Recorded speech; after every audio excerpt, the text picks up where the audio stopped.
If you want to keep your private conversations secure, WhatsApp's chat lock feature is one of the best privacy tools available.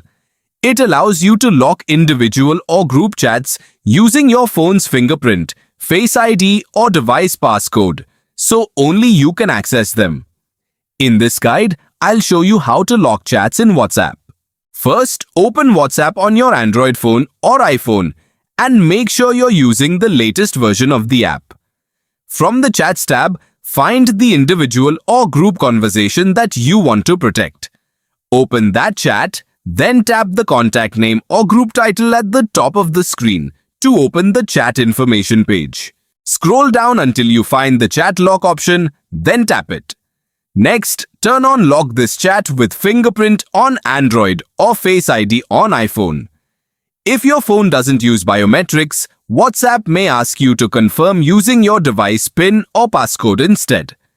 Verify your identity by scanning your fingerprint, using Face ID, or entering your device password. Once confirmed, WhatsApp will automatically move that conversation into the locked chat section and keep it protected from unauthorized access. Whenever a new message arrives in a locked chat, the notification will hide the message content to provide an extra layer of privacy. This helps keep sensitive conversations away from anyone who might glance at your screen. To access your locked conversations later, return to the main Chats tab in WhatsApp. Swipe down gently on the chat list until the locked chats folder appears at the top.